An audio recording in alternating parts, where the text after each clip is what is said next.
Sponsored by Stand Up to All Hate. Call a timeout against hate. There's a circus in the NFL. I mean, the Jets have theirs. You know, the Jaguars have been a bit of a circus. Obviously, the Cowboys and Giants. But step right up. The Chicago Bears, the clown show of the NFC North when everybody else is just out there winning games and going to the playoffs. They're firing coaches. They're firing coaches after they hold press conferences announcing they're getting ready for the next week. It's just the whole thing's a disaster. They were. Well, who's in charge of it all? Well, that would be Kevin Warren. Kevin Warren, your old buddy from the Big Ten, who took over the job. He was brought in because they were trying to get this stadium figured out because he helped out with Minnesota and the Vikings getting their stadium done. And I don't know if anybody's followed along with that. The Bears still don't have a new stadium. They don't even know where they want to build it. And the one rendering they did offer up had no parking lot pictured. So the whole thing's a disaster.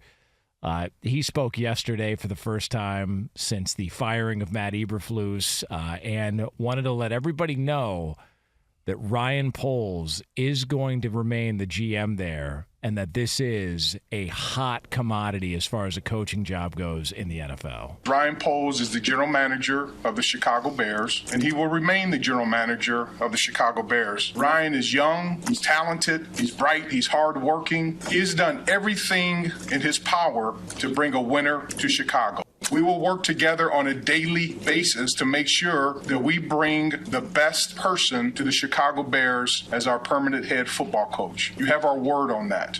It will be an exhaustive search. We are in a unique situation. This will be the most coveted job in the National Football League this year. And Ryan and I need to work hand in hand together to make sure we bring that to life. The most coveted?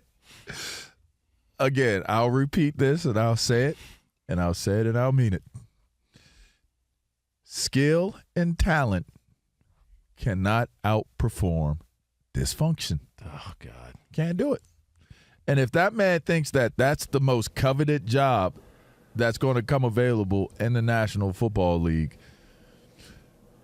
that's either damning to the other teams that I think there's going to be, which some already are available.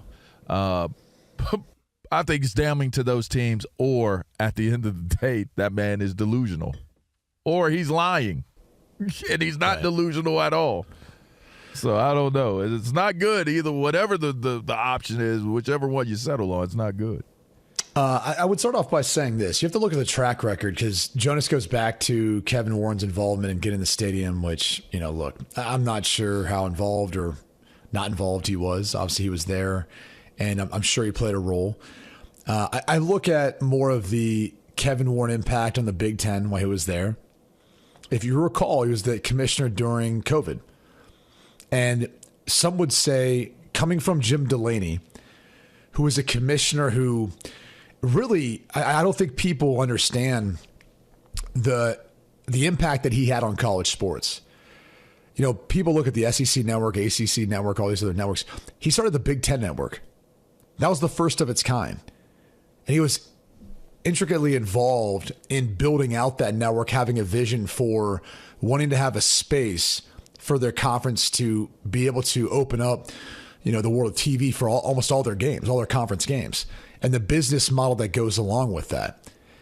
And so you had Jim Delaney, who was one of the best commissioners that any conference has ever had, who steps down and then's followed by Kevin Warren, who, in my opinion, mismanaged and was not a leader during a time in COVID to be able to put guys out there to play, and was more reactionary.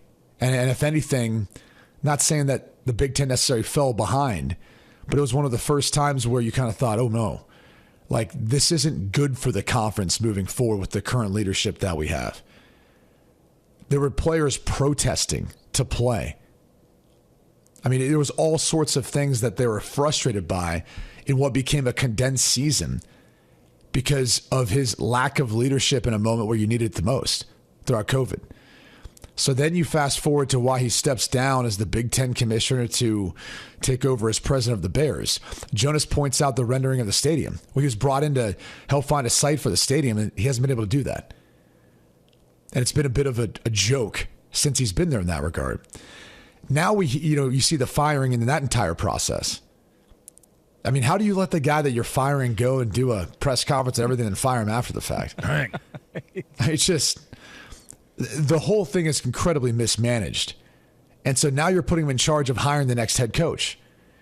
And one of the things that I've kind of heard through the grapevine and everything else, and I do think Thomas Brown will get a legit shot, Thomas Brown will get a legit shot at becoming the interim head coach to becoming the full-time head coach. But there's some other candidates that have been thrown out there, and it doesn't seem like the focus is on meritocracy and what they've accomplished as a coach. It seems like he's got a different initiative. And that's fine if that's his prerogative, but the problem is, like, you should want the best. If you're saying this is the best possible job, you should want the best possible candidate. I don't know who that is, but some of the names they're throwing out there, it's like, well, okay, but what's the experience of that guy in the NFL? Okay, they don't have any. Gotcha. So I would be very concerned if I am Jonas Knox, who's a Bears fan, or many other Bears fans out there, in putting someone in charge that, in my opinion, hasn't done a great job the last couple of stops so far in Chicago, and then obviously as the Big Ten commissioner. As if for all those Big Ten fans who are frustrated with the start times and everything else, who did the Big Ten media rights deal? Kevin Warren. So if you got frustration about that, I'm just saying, be careful.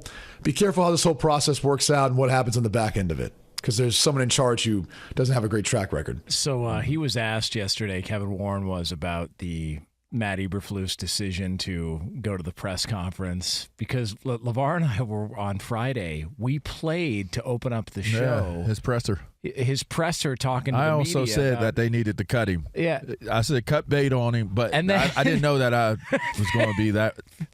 15 minutes later, Breer comes on. It's breaking news. Bears. Wait a second. We just heard from the guy. Literally just heard from him. Cut bait. Well, you can't. I mean, if you're going to move on from him, move on from him. So Kevin Warren addressed that issue yesterday with the media in Chicago. If one thing we stand for is family and integrity and doing it the right way. In retrospect, could we have done it better? Absolutely. And I'll be the first one to raise my hand, yes. But during his press conference and even a couple hours later, we had not reached a decision. But on the flip side of it, something that was important to us is that once we reached the decision, we wanted to make sure to talk with Matt about that so he could have the respect to be able to call his family. This is the first time, and it happens around the league a lot, where a head coach will find out he's terminated, and he finds out before he's told from the organization, and that's something that we promised that we weren't going to do. That's cap.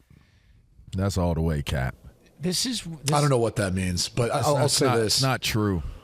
100% it's not true. And by the way, everyone knew Matt Eberflus was going to get fired with how he managed the Thanksgiving Day game. Yeah. I mean, let's be real. No one watched that game that was a Bears fan or even just a football fan and watched how they mismanaged the clock at the end of that and goes, let's give that guy another week. Like, that was the nail in the coffin, no doubt. And so we have to wait however many days for them to make that decision. If anything, he could have just said, look, we kind of had this decision made up in our minds. We should have communicated better to you guys, but we just didn't want to fire him over Thanksgiving. You know, we wanted to give him a little extra time with the family. But yeah, this was pretty much a done deal with the way last week's game ended. Or how about, say, we hadn't come to a decision yet, and we were discussing it to come to a decision. So we told Eberflus to hold off on doing, like, we told the press, our media department, hold off on any pressers. Like, even if he wants to do it, just hold off until we decide, and then we'll go from there. Like, why allow the presser to go on? Like, if you're saying, and you're raising your hand, like, in retrospect, but then you want to double back and kind of try to justify it, like, well, but we did want to protect him and handle it like a family, and I'll be the first one to admit that we didn't handle it like family. But you know what? We hadn't made a decision yet. So it's not like we didn't treat him like family. It's that we just hadn't made a decision yet.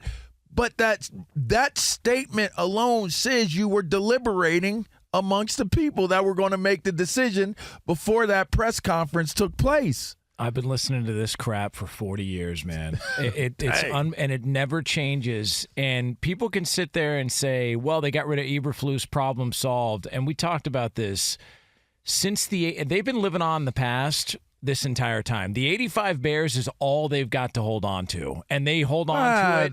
They had the Urlacher era. Yeah, they had the Urlacher era. Yeah, here's Chicago Bears football the last 40 years. Since the 85 Bears, 6 playoff wins. Put that in perspective. How many of those belong to Urlacher's teams? A few. Okay. Put that into perspective. The Jaguars have 8 in that time, and they've only been around since 95. So 10 less years as an organization, and they've got more playoff wins. This has been going on for years. They can spit out whatever crap they want about, well, we're trying to do this, and we mean business here, and we... Stop. It's the same old, same old. And when it comes to the next coach, you know how this is going to go. It's going to go this is like telegraphed by the Bears.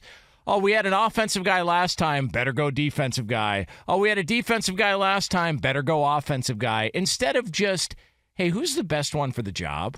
Like, who's the guy? Like, Mike Vrabel would be a great hire. You think Vrabel's taking that gig?